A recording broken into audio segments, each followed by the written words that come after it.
इस लड़के को उसके पिता ने जन्म लेते ही नदी में फेंक दिया था और किसी ने भी उसे बचाने की हिम्मत नहीं की, चाहे उसने कितना भी संघर्ष किया हो। पता चला कि यह बास्करविले परिवार का मुकदमा था। जब भी कोई नवजात शिशु पैदा होता है, उसे दुस्वप्न वन में तलवारों के पालने में फेंक दिया जाता है और उन्हें तलवारों से भरे रास्ते को पार करके दूसरी ओर पहुंचना होगा, जहां उन्हें स्टाइक्स नदी की शक्ति के प्रति जागृति का इंतजार है। अपने पिछले जन्म में मैं परिवार का सबसे शक्तिशाली कुत्ता था, जिसने एक बार अकेले ही राक्षस जाति के आक्रमण को विफल कर दिया था। लेकिन जब मैं अपना सम्मान स्वीकार करने के लिए विजयी भाव से लौट रहा था, मेरे पिता ने व्यक्तिगत रूप से मुझे गिलोटिन पर भेज दिया, क्योंकि मेरी शक्ति से उनकी स्थिति को खतरा था और मैं ऐसे रहस्य जानता था जो मुझे नहीं जानने चाहिए थे। अंत में मुझ पर राक्षसों के साथ मिली भगत का झूठा आरोप लगाया गया और परिवार की समृद्धि के चरम पर मेरी दुखद मृत्यु हो गई। अब पुनर्जन्म लेते हुए मैं हमेशा बदला लेने के बारे में सोचता रहता हूँ। हालांकि मैं अभी भी अपनी शैशवावस्था में हूँ, मेरे पास जल्दी ही शक्ति प्राप्त करने का मौका है। किंवदंती है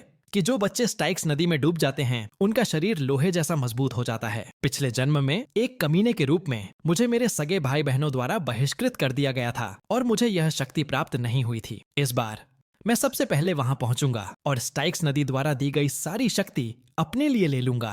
जैसे ही नदी का पानी मेरे जख्मों को भिगोएगा, मुझे कोई दर्द महसूस नहीं हुआ, बल्कि मुझे लगा जैसे मेरे शरीर में शक्ति का एक सतत प्रवाह प्रवेश कर रहा है। दूसरों से बस कुछ मिनट आगे रहने से ही इतने नाटकीय बदलाव आ गए थे। शक्ति को तेजी से अवशोषित करने के लिए मैंने स्टाइक्स नदी का पानी गटकना शुरू कर दिया। हालांकि मैं लगभग डूबने की हालत में था। जब तक मेरी चेतना बनी रही, मैं आसानी से पानी से बाहर नहीं आ पाऊंगा। 7 मिनट तेजी से बीत गए और किनारे पर मेरे पिता ने एक भयावह मुस्कान बिखेरी। ऐसा लग रहा था जैसे उसे मुझ में अपना पूर्व रूप दिखाई दे रहा हो। हालांकि उसके आसपास के सेवक बेचैन हो गए इस डर से कि कहीं मैं डूब न जाऊं। उन्होंने गुरु से आग्रह किया कि मुझे तुरंत बाहर निकाल लें। तभी मेरे पिता को एहसास हुआ कि वे सदी में एक बार आने वाली ऐसी प्रतिभा को गंवा नहीं सकते। तो उन्होंने मुझे आवाज दी कि अभी ऊपर आ जाओ। जब मैं समय पर नहीं पहुंचा तो उन्होंने तुरंत हाथ बढ़ाकर मुझे बाहर खींच लिया। यह देखकर मेरे पिता ने एक शरारती मुस्कान बिखेरी। इस बच्चे को देखो, इसके लिए स्टाइक्स नदी में रहना ही काफी नहीं था, इसने उसे भी पी लिया। उसके दांत भी आ गए हैं। आगे वह अपने ही एक और रूप को जन्मता हुआ देखेगा। लेकिन मेरा अंतिम लक्ष्य उसके जैसा नीच इंसान बनना नहीं है।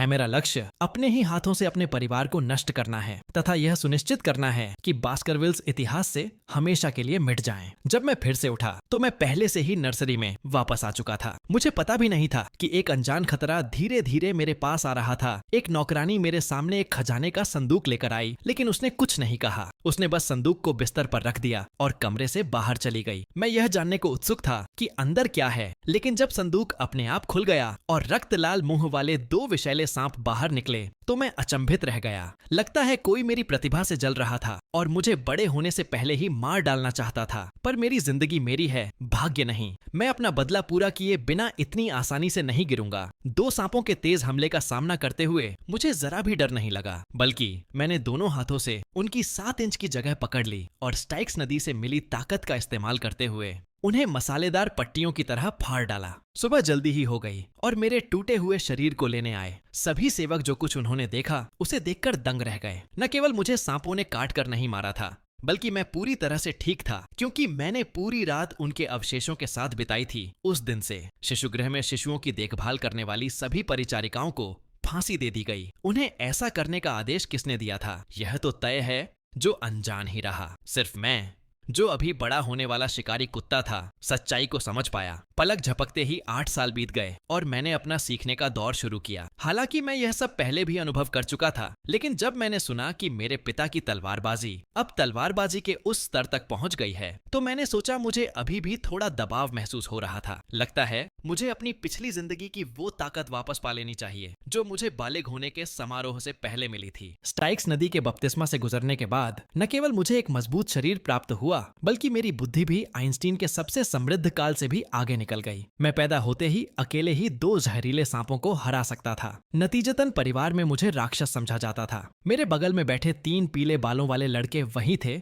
जो मुझे काफी देर से परेशान कर रहे थे। हर बार क्लास खत्म होने पर वे मुझे पीटते थे। खुद को मेरा बड़ा भाई बताते हुए मेरे पिछले जन्म की यादों के अनुसार वे बड़े होकर बास्करविल ट्राइडेंट बन गए और मेरी मौत का उनसे गहरा संबंध था। वे ही थे जिन्होंने मुझ पर राक्षसों के साथ मिलीभगत का झूठा आरोप लगाया था। मुझे एक ऐसा अपराध सौंपना जिसका आरोप मुझ पर कभी नहीं लगाया जाना चाहिए था, यह सुनिश्चित करने के लिए कि 10 साल बाद वे मेरे काम में दखलंदाजी न करें। ऐसा लग रहा था कि मैं आज इसे और नहीं चलने दूंगा। तभी हाइब्रो ने चाकू निकाला और मेरी तरफ तान दिया। उन्होंने सुना था कि मैं स्टाइक्स नदी में 7 मिनट तक रुका था और वे खुद इसका परीक्षण करना चाहते थे। फिर उन्होंने लोबोरो को बुलाया।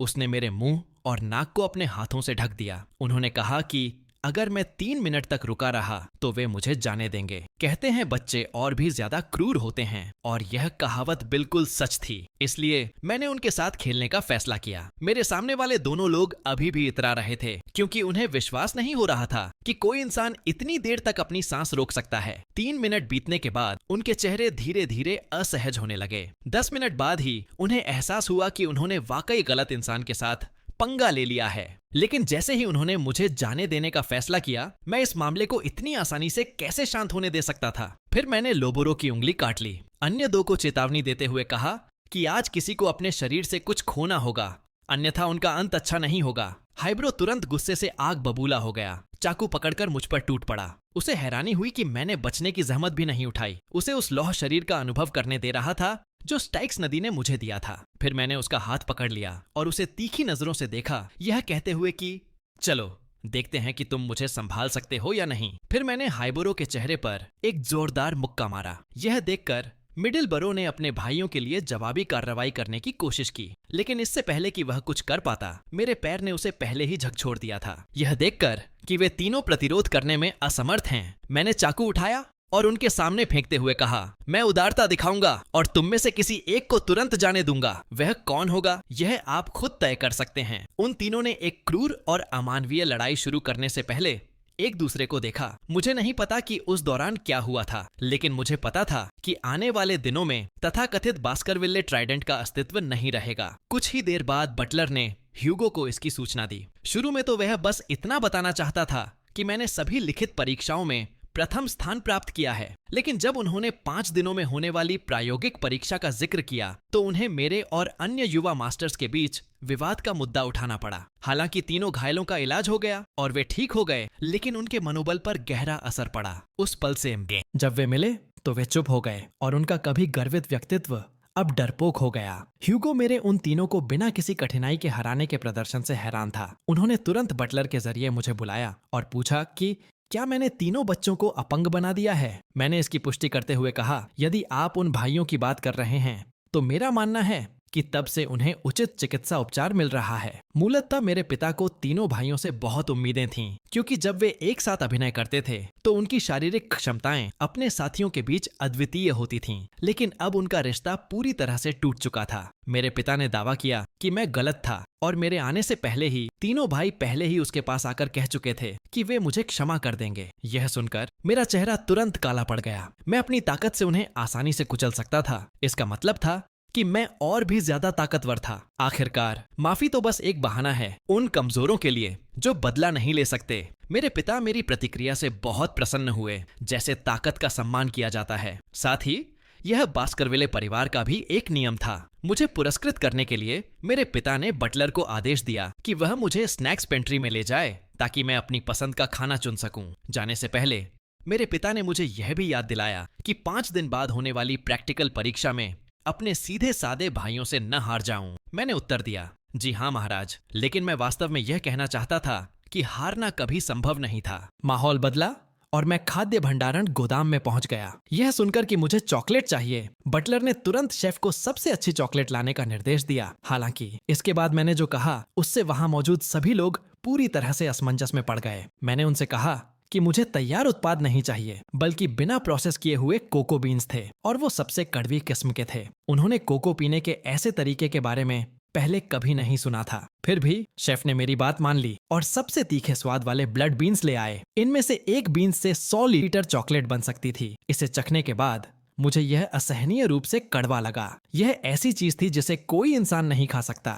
जहाँ तक मेरी बात है, यह खाने के लिए नहीं था, लेकिन 5 दिन बाद होने वाली व्यावहारिक परीक्षा के दौरान राक्षसों का शिकार करने में मेरी सहायता करने के लिए इन रक्तबीनों का उपयोग करना। उस दिन जो हुआ वह बास्करविले के इतिहास की एक अभूतपूर्व बड़ी घटना होगी। इसके तुरंत बाद प्रायोगिक परीक्षा का दिन आ गया। पावियोव वैन बास्करविले मुख्य प्रशिक्षक थे। उन्होंने बताया कि परीक्षा सरल थी। 1 महीने तक लाल काले पहाड़ पर रहना और शक्तिशाली राक्षसों का शिकार करना। सभी को जीवित रहने के लिए 10 अंक मिलेंगे, जबकि मृत्यु पर 0 अंक मिलेंगे। अगर कोई किसी दूसरे छात्र का बैच चुराने में कामयाब हो जाता है तो उन्हें अतिरिक्त अंक दिए जाएंगे। इस बिंदु पर पावियोव ने लाल काले पर्वत के प्रतिबंधित क्षेत्र का उल्लेख किया, सभी को उस निर्धारित स्थान के भीतर रहने की सलाह देते हुए जहां उन्होंने राक्षसों को वश में किया है। जैसे ही उसके हाथ की घंटी बजी,